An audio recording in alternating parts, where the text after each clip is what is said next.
எல்லாருக்கும் வணக்கம். நான் உங்களோட ஸ்ரீதர். இந்த புது வீடியோவில் உங்கள் எல்லாரையும் சந்திக்கிறதுல எனக்கு ரொம்பவே சந்தோஷம். சப்ஸ்கிரைபர்ஸ் நிறைய பேர் உங்களோட மண் வீடு என்னாச்சு, எப்படி இருக்குது, அதை பற்றி ஒரு அப்டேட் கொடுங்கன்னு சொல்லி கேட்டுகிட்டே இருந்தீங்க. உங்களுக்காக இந்த வீடியோ. நம்ம வீட்டில் பூசு வேலை பண்ணுறதுக்காக சுண்ணாம்பு வாங்கியிருக்கோம். இந்த சுண்ணாம்பு செங்கம் பக்கத்தில் இருந்து நமக்காக வந்து இறக்கிட்டு போகிறாங்க. இந்த வீடியோ பார்க்குற உங்கள் யாருக்காவது சுண்ணாம்பு தேவைப்பட்டுச்சுன்னா கமெண்ட்ஸில் போடுங்க, நான் நம்பர் கொடுக்குறேன்.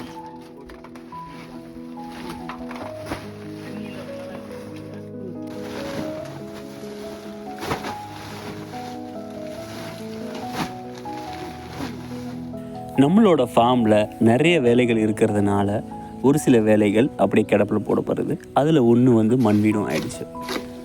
ஆனால் இந்த வருஷம் மழைக்கு முன்னாடி கொஞ்சம் இம்ப்ரூவ்மெண்ட் பண்ணணும்னு முன்னெடுத்து வேலை செஞ்சிட்ருக்கோம். யூடியூப்பில் எனக்கு ரொம்ப பிடிச்ச விஷயம், நமக்காக கவலைப்படுறதுக்கோ நமக்காக அக்கறைப்படுறதுக்கோ நிறைய பேர் இருக்காங்க. நான் என்னோடய வாழ்க்கையில் நடக்கிற விஷயங்களை யூடியூப்பில் போடுறேன். அதை பார்க்குற நிறைய பேர் என் மேலே அளவுக்கு அதிகமாகவே அன்பும் பாசமும் வச்சுருக்கீங்க. அதுக்கு ரொம்பவே நன்றி. மதுரையிலேருந்து ஒரு அம்மா 2 மாதத்துக்கு ஒரு வாட்டி கட்டாயமாக கால் பண்ணிவிடுவாங்க. அவங்க எடுத்து பேசுகிற முதல் வார்த்தையை, தம்பி மண் வீடு எப்படிப்பா போயிட்டுருக்கு அப்படின்னு. நம்ம ஓஞ்சி உட்காரும்போதும் சரி, சோர்ந்து உட்காரும்போதும் சரி, இந்த மாதிரி வர ஃபோன் கால்ஸ் நம்மளை உத்வேகப்படுத்தி அடுத்த வேலையை கட்டாயமாக சீக்கிரமாக செய்யணும் அப்படின்னு நம்மளை முயற்சி செய்ய வைக்கும். ரொம்பவே கொடுமையான ஒரு விஷயம் தனிமை. இந்த யூடியூப் என்னை தனிமையில் விடாமல் உங்கள் கூட எல்லாமே தொடர்ந்து பயணிக்க ரொம்பவே உதவி பண்ணுது. அது எனக்கு ரொம்பவே சந்தோஷமாகவும் இருக்குது. இந்த வீடு கட்ட ஆரம்பித்து ஒரு 4 வருஷம் ஆயிடுச்சுங்க. இன்னும் வேலைகள் முடியலை. இதனால் நிறைய பேர் கேலியும் கிண்டலுமாக பேசுவாங்க. ஆனால் நான் அதை எதையுமே காதில் வாங்கிக்கிறது இல்லை. ஏன்னா எனக்கு தெரியும் என்னோடய மைண்டில் என்ன இருக்குது, என்னோடய கனவு எப்படி இருக்குதுன்னு எனக்கு நல்லாவே தெரியும். அது அடையிறதுக்கான நேரம் கொஞ்சம் தாமதமாகுது, அவ்வளோதான். அதனால் நான் பெருசாக எடுத்துக்காமல் என் வேலைகளை நான் செஞ்சிட்ருக்கேன். வாழ்க்கை எப்போவுமே சமநிலையில் பயணிக்க தான் விரும்புது. நம்மளை சுற்றி 4 பேர் நமக்கு ஆதரவாக சந்தோஷமாக பேசினா 4 பேர் நமக்கு எதிர்த்த மாதிரி நம்மளை கிண்டல் பண்ணுற மாதிரி பேச தான் செய்வாங்க. அதெல்லாம் நம்ம காதில் பெருசாக போட்டுக்கக்கூடாது. நமக்கு எங்கே போகிறோன்ற நோக்கமும் நம்மளோட வழியும் நமக்கு நல்லா தெரிஞ்சதுன்னா, நம்ம வழியில் நம்ம பொறுமையாக நடந்துகிட்டே இருந்தோன்னா, ஒரு நாள் நம்ம திரும்பி பார்க்கும்போது நம்மளை பற்றி பேசினவங்க எல்லாம் நமக்கு பின்னாடி இருப்பாங்க. நம்ம அடைய வேண்டிய குறியாக இருந்தோம்னா அடைய வேண்டிய விஷயத்தை கட்டாயமாக அடைவோம். இந்த மண் வீட்டை யார் வேணாலும் கட்டலாம். இதுக்கு தனியாக கட்டுறதுக்கு ஸ்பெஷலாக கோர்ஸ் போகணும், இல்லை எல்லா வேலையும் தெரிஞ்சால் தான் கற்றுக்க முடியும் அப்படின்னு இல்லை. கொஞ்சமாக ஆரம்பிங்க, போக போக நீங்களே கற்றுக்குவீங்க. இப்போது நம்ம பூச்சி வேலைக்கு தேவையான மண் கலவை எப்படி ரெடி பண்ணுறதுன்னு பார்த்துட்ருக்கோம். நான் இப்போது 8 பாண்டு சாதா மணல் தான் போடுறேன். இந்த மண் எல்லாமே நம்மளோட செவுத்துலேருந்து கரைஞ்சி அப்படியே ஓரமாக ஊற்றிருந்த மண்ணுங்க தான். அது 8 பாண்டு எடுத்து போட்டுட்டு அது கூடவே கொஞ்சம் மணலை சேர்க்கணும். நம்ம என்கிட்ட மண் சாதா மண் ஆற்று மண் இல்லாததுனால நான் எம்சாண்ட் தான் வாங்கி பயன்படுத்துகிறேன்.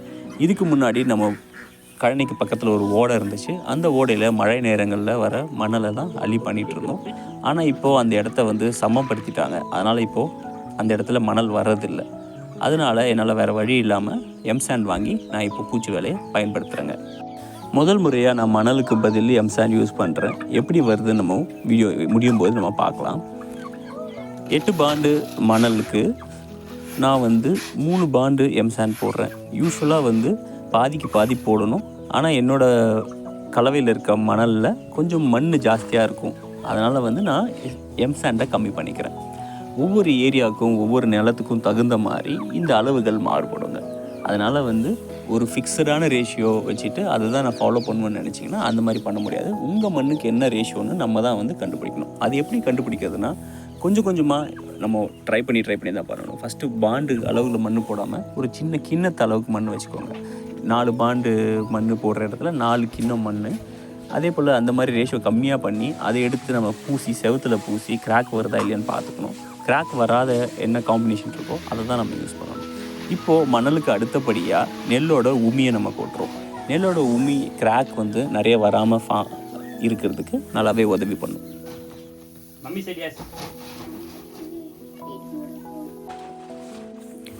2 பாண்டு நெல் உமியை அந்த கலவை கூட போட்டு நல்லாவே கலந்துக்கணும். இதுக்கப்புறமா இது கூட கொஞ்சமாக சுண்ணாம்பு போட்டு நம்ம கலவையை ரெடி பண்ணிக்கலாம். அதுக்கு முன்னாடி நான் மணல், மண், நெல், உமி இது 3ம் நல்லா மிக்ஸ் ஆகிற மாதிரி நான் போட்டுக்கிறேன். ஏன்னா சுண்ணாம்பு கடைசியாக நம்ம போட்டு தண்ணி தெளித்தோன்னா ஒரு சில இடத்துல திப்பியாக இருக்கும். அதனால் இந்த ட்ரையாக இருக்கிற ஐட்டம்ஸை ஃபஸ்ட்டு நான் நல்லாவே கலந்து விட்டுக்கிறேன். இது எல்லாமே கலந்துருச்சா இல்லையா அப்படின்றது எப்படி தெரியும்னா, எல்லாமே ஒரே கலராக வரணும். ஒரு இடத்துல ஒயிட்டு, ஒரு இடத்துல க்ரே, ஒரு இடத்துல ரெட்டு அந்த மாதிரி இருக்காமல் எல்லாமே ஒரே கலராக வந்துருச்சுன்னா நம்ம எல்லாமே ஒரு அளவுக்கு நல்லா கலந்துருச்சுன்ற ஒரு ஐடியாவுக்கு வந்துடலாம். அதுக்கப்புறமா அதுக்கு மேலே நமக்கு தேவையான அளவுக்கு சுண்ணாம்பு போட்டுக்கலாம். நான் இந்த கலவைக்கு 1 பாண்டிலிருந்து 1.5 பாண்டு வரைக்கும் நான் போட்டுக்கிறேன். ஒவ்வொரு மண்ணுக்கு ஏற்ற மாதிரி அது கொஞ்சம் மாறுபடும். சுண்ணாம்பு நம்ம ஜாஸ்தியாக போட்டோம்னா வெடிப்பு கொஞ்சம் அதிகமாக வரும். அதனால் சுண்ணாம்பு வந்து கம்மியாக போட்டோன்னா அந்த வெடிப்பு எல்லாமே கொஞ்சம் கம்மியாக இருக்கும். ரொம்ப கம்மியாக போட்டோம்னா அது ஸ்ட்ராங்காக இருக்கிறது கொஞ்சம் கஷ்டப்படும். அதனால் வந்து சரியான அளவு நம்ம கண்டுபிடிச்சி நம்ம போடணும். என்னோட மண் கலவையோட அளவு 8 பாண்டு மணல், அது கூட 4 பாண்டு மண், 2 பாண்டு உமி, அது கூட 1 பாண்டுலேருந்து 1.5 பாண்டு சுண்ணாம்பு. அது மணலுக்கு ஏற்ற மாதிரி நான் போட்டுக்கிறேங்க. என்னோடய கழனிலேயே ஒரு இடத்துல இருக்கிற மண் மாதிரி இன்னொரு இடத்துல இருக்கிறது இல்லை. ஸோ அதனால தான் அந்த சுண்ணாம்போட ரேஷியோ நான் 1லேருந்து 1.5 வச்சுருக்கேன். அது நான் எனக்கு மெரிக்கும் போது எனக்கு தெரியும் இவ்வளோ சுண்ணாம்பு இருந்தால் கரெக்டாக இருக்கும்னு சொல்லிட்டு. அதனால எனக்கு ப்ராக்டிஸில் நான் அந்த மாதிரி போட்டுக்கிறேன். நீங்களும் ஆரம்பத்தில் தெரியாது, கொஞ்சம் கொஞ்சமாக பழகிட்டிங்கன்னா ஈஸியாக பண்ணிக்கலாங்க. அது கூட சேர்த்து தண்ணி வந்து நான் 3லேருந்து 4 ஆண்டு கூட தண்ணி ஊற்றுறேன். நமக்கு தேவையான கன்சிஸ்டன்சிக்கு நம்ம தண்ணி ஊற்றி நம்ம பண்ணிக்கலாம். ஃபஸ்ட் டைம் நீங்கள் பண்ணும்போது தண்ணி கொஞ்சமாக விட்டுக்கோங்க.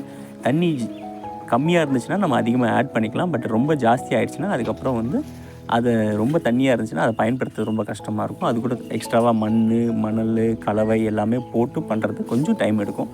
அதனால் தண்ணி கொஞ்சம் கொஞ்சமாக விட்டுக்கிறது ரொம்ப நல்லது.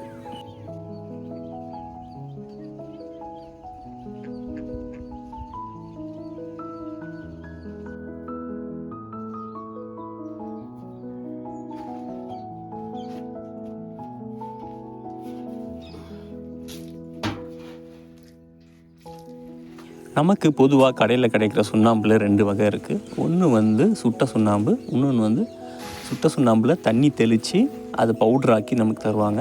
ஸோ அந்த மாதிரி பவுட்ராக்கி வர சுண்ணாம்பு வந்து அந்த அளவுக்கு ஸ்ட்ராங்காக இருக்காதுங்க. நம்ம சுட்ட சுண்ணாம்பு தான் வாங்கி பயன்படுத்தணும். சுட்ட சுண்ணாம்பை வாங்கி அதில் லைட்டாக தண்ணி தெளித்து விட்டோம்னா அது நல்லா தூள் பவுட்ரு ஆகிடும். சுட்ட சுண்ணாம்பு எப்பயுமே வந்து கட்டியாக இருக்கும்.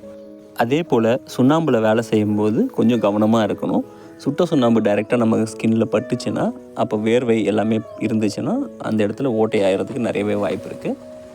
சுண்ணாம்பு அதுவே தண்ணியில் பட்டதுக்கப்புறம் சுண்ணாம்பில் கை வைக்கிறதுக்கோ கால் வைக்கிறதுக்கோ ஒன்றும் பிரச்சனை கிடையாது. முதல்ல சுண்ணாம்பை அதை எப்படி நம்ம வந்து CaO CaCO3 மாற்றுறோம் அப்படின்ற கெமிஸ்ட்ரி நமக்கு தெரிஞ்சிச்சுன்னா எல்லாமே ஈஸிங்க. என்கிட்ட இருக்க சுண்ணாம்பு வந்து சுட்ட சுண்ணாம்பு. அதை எடுத்து ஒரு ஓரமாக போட்டு அதில் தண்ணி தெளித்து விட்டுருவோம். அது 24 மணி நேரம் கழித்து எடுத்துகிட்டு வந்து பார்த்தோன்னா அது வந்து நல்லாவே பூத்து வந்து எல்லாமே தூளாக இருக்கும். அதை எடுத்து ஒரு பையில் போட்டு நான் வச்சுக்குவேன். அதை எடுத்துகிட்டு வந்து தான் நான் வந்து பயன்படுத்துகிறேன். டைரெக்டாகவும் அதை எடுத்துகிட்டு வந்து நம்ம இங்கே போடலாம். ஆனால் அந்த கல்லுங்க சுண்ணாம்பு கட்டிங்க உடையாமல் இருந்துச்சுன்னா அதில் நம்ம தெரியாமல் கால் வச்சு தண்ணி படும்போது இருந்துச்சுன்னா அது பயங்கர சூடாகவும் இருக்கும். நம்மளோட தோலில் ஓட்டைகள் போடுறதுக்கும் ரொம்ப வாய்ப்பு இருக்கும். அதனால் சுண்ணாம்பு போடும்போது கொஞ்சம் கவனமாக இருங்க. அதை பற்றி கொஞ்சம் படித்து நல்லா தெரிஞ்சுக்கோங்க.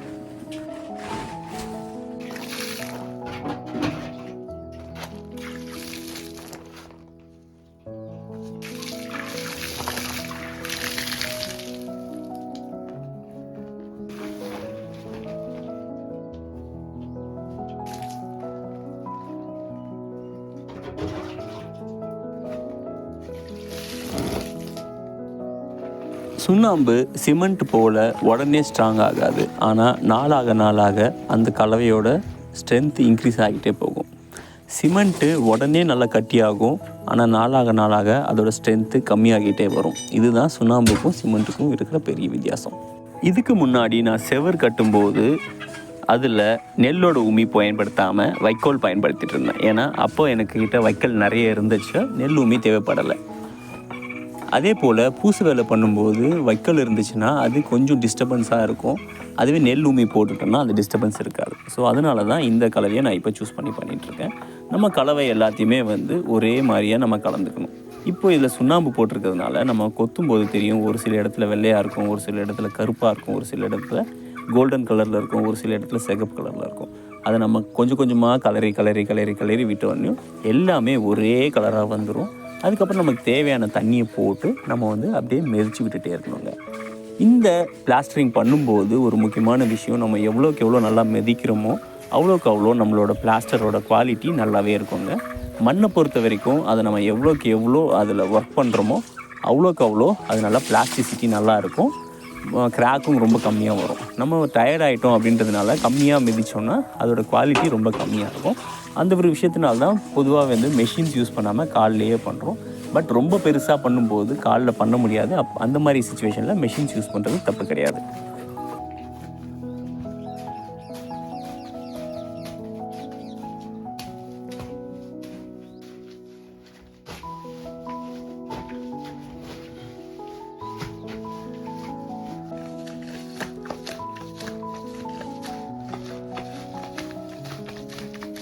இந்த வீடியோவில் பார்க்கும்போது மண் கலவையோட கலர் கொஞ்சம் வித்தியாசமாகவே தெரியும் உங்களுக்கு, ஒரு வீடியோக்கும் இன்னொரு ஆங்கிளுக்கும். ஏன் அப்படின்னா மேலே இருக்க மேகக்கூட்டங்கள் நகர்ந்து போகும்போது எவ்வளோ வெளிச்சம் வருதோ அதுக்கு ஏற்ற மாதிரி லைட் டிஃப்ரென்ஸ் இருக்கிறதுனாலையும் கேமரா ஆங்கிள் டிஃப்ரென்ஸ்னாலையும் உங்களுக்கு வந்து கலர்ஸ் வந்து வேறு மாதிரி தெரியும். ஆனால் நீங்கள் மெரிக்கும் போது நேரில் இருந்து பார்க்கும்போது ஒரே மாதிரி கலர் தான் இருக்கும். டைம் ஆக கலர் கொஞ்சமாக மாறிட்டே இருக்கும். ஆரம்பத்தில் ஃபுல்லாக சிகப்பாக இருந்த உங்களோட கலவை கொஞ்சமாக போகும்போது வெளியே சுண்ணாம்பு கலரில் வர ஆரம்பிக்கும். என்ன கலர் நீங்கள் ப்ரௌன் கலராக இருந்துச்சுங்க மண்ணுனா லைட் ப்ரௌனாக வரும். அதே பிளாக் கலராக இருந்துச்சுங்க மண்ணுனா லைட்டு கிரே மாதிரி அந்த மாதிரி கலரில் வர ஆரம்பிக்கும். அதை நம்ம எடுத்து செவுத்தில் பூசும்போது மண் கலரில் தான் இருக்கும். ஆனால் அது காய கலர் சேஞ்ச் ஆகும். நம்ம எல்லாமே முடிச்சுட்டு கடைசியில் பார்க்கும்போது நல்லா சுண்ணாம்பு அடித்த மாதிரி கொஞ்சம் வெண்மைத்தன்மையோடு அந்த செவரு இருக்குங்க. அதனால் இந்த கலரில் வந்தால் நம்ம ஃபினிஷ் ஆகிடுச்சு, இந்த கலரில் வந்தால் ஃபினிஷ் ஆகிடுச்சு நம்மளால் சொல்ல முடியாது.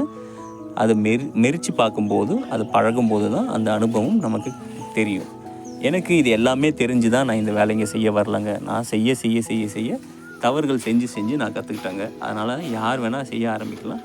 பெருசாக பண்ணாமல் கொஞ்சமாக சின்னதாக பண்ண ஆரம்பித்தோம்னா எல்லாத்தையுமே ரொம்ப ஈஸியாகவே கற்றுக்கலாம்.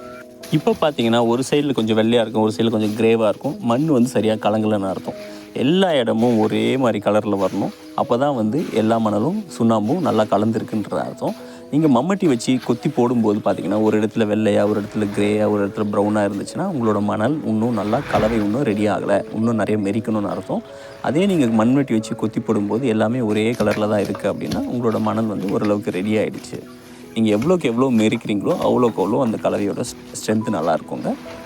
எனக்கு இந்த மாதிரி மண் கலவை ரெடி பண்ணுறதுக்கு அரை மணி நேரத்துலேருந்து 3/4 மணி நேரம் ஆகுங்க. உங்களுக்காக அந்த ப்ராசஸ் ஃபுல்லாகவே நான் வந்து டைம் லேப்ஸில் போடுறேன், நீங்கள் பாருங்கள். கொஞ்சமாக மண் எப்படி அழகாக மாறி நல்லா பூச வேண்டிய கன்சிஸ்டன்சிக்கு நல்லாவே வந்துடுங்க.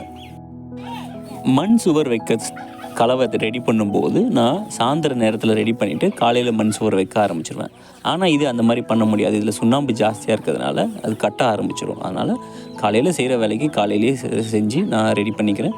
ஒரு சில நேரங்களில் அதை ஊற வச்சும் பண்ணுறாங்க, ஏன்னா அதை ட்ரை பண்ணதில்லை. இப்போது அது ரெடி ஆகிடுச்சு. அதை எடுத்து நம்ம செவுத்தில் பூச போகிறோம். செவுறு ஃபுல்லாக தண்ணி அடிச்சுட்டு நல்லா லூஸாக இருக்கிற மண் எல்லாமே வந்து தேய்ச்சி விட்டுட்டு அதுக்கு மேலே இந்த கலவையை கொஞ்சமாக பூச ஆரம்பிச்சிட்டோம். நம்மளோட மண் சுவத்துக்கு 3 லேயர் பிளாஸ்டரிங் பண்ணுவோம். இதுதான் ஃபஸ்ட் லேயர் பிளாஸ்டரிங். அதனால் கொஞ்சம் திக்கான மண்ணிலேயே கரகரப்பு ஜாஸ்தியாக இருக்கிற மணல்லையே நம்ம பண்ணலாம். அதே போல் இந்த லேயர் வந்து ரொம்பவும் வந்து ஈவனாக இருக்கணுன்ற அவசியம் கிடையாது. மேடு பள்ளங்கள் இருந்தால் ஒன்றும் பிரச்சனை கிடையாது. அடுத்து பண்ண போகிற 2 பிளாஸ்டரிங்கில் அதை வந்து நம்ம கரெக்ட் பண்ணிக்கலாம்.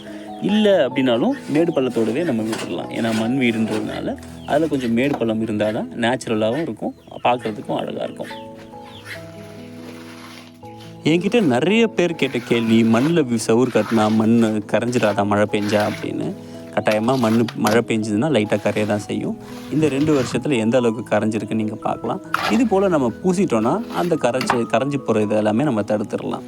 இது நாள் வரைக்கும் நான் ஏன் பூசலை அப்படின்னா, மேலே வந்து கூரை போட்டால் மட்டும்தான் நம்ம இந்த மேலே பூசுகிறதும் அந்தளவுக்கு நல்லா ஸ்ட்ராங்காக இருக்கும். இல்லைனா மண் ஊறி மேலே பூசுறது கூட கொட்டிக்கிறதுக்கு வாய்ப்பு நிறையவே இருக்குது. இது வரைக்கும் மேலே கூரை போடலை. அதனால் வந்து நான் வெளியே இருந்த பூச்சி வேலை எதுவுமே பண்ணலை. 3 வருஷமாக அப்படியே தான் இருக்குது. சைடில் நீங்கள் பார்த்தீங்கன்னா தெரியும் எந்த அளவுக்கு கரைஞ்சி இருக்குதுன்னு சொல்லிட்டு. அதுக்கு மேலே நம்ம ஒரு 2-3 சென்டிமீட்டர் அளவுக்கு தான் நம்ம வந்து மணலை வந்து வச்சு பூசுகிறோம். இதனால தான் நான் பெருசாக கவலைப்படலை. இந்த 4 வருஷத்தில் இவ்வளோ தான் கரைஞ்சிருக்கு. அதில் நம்ம பூசிட்டோன்னா அந்த வேலை எல்லாமே முடிஞ்சிடும். இப்போது அதுக்கு மேலே நம்ம ஒரு ஷீட்டை வச்சு தற்காலிகமாக மழை இதுக்கு மேலே படாமல் இருக்கிறதுக்காக பண்ணுறோம். இவ்வளோ கஷ்டப்பட்டு பூசி அது மழை பெஞ்சு கரைஞ்சிருச்சுன்னா மனசு கஷ்டமாக இருக்கும். இந்த பூசு வேலை போட்ட கலவை வந்து நாளாக நல்லா ஸ்ட்ராங் ஆகிடும். ஒரு 10-15 நாள் ஆயிடுச்சு, அதுக்கப்புறம் மழை பெஞ்சதுன்னா அந்த அளவுக்கு பெருசாக செவுரு கரையிறதுக்கு வாய்ப்பே இருக்காதுங்க. இதே போல் 3 லேயர் நம்ம போட்டுட்டோன்னா நம்ம வெறும் மழையில் அடித்தா கூட பெருசாக மண் எதுவுமே கரையாது. கூரைக்கு மேலே ஷீட்டை வச்சுட்டு அது மேலே செங்கல் எல்லாமே எடுத்து அடுக்கிறோம். ஏன்னா காற்றுல அந்த ஷீட் எல்லாமே தூக்கிட்டு போகக்கூடாது. இது வந்து செவுத்தை ஒட்டியே வச்சுருக்கேன். ஏன்னா ரொம்ப தள்ளி வச்சேன்னா காற்று அடித்து மேலே தூக்கிடும். மேலே ஸ்க்ரூ போடாததுனால அப்படியே வச்சுருக்கேன். இந்த வீடியோ பார்க்குற உங்களுக்கு ஏதாவது சந்தேகம் இருந்துச்சுன்னா கட்டாயமாக கமெண்ட்ஸில் கேளுங்க. நான் உங்களுக்கு பதில் சொல்ல ட்ரை பண்ணுறேன்.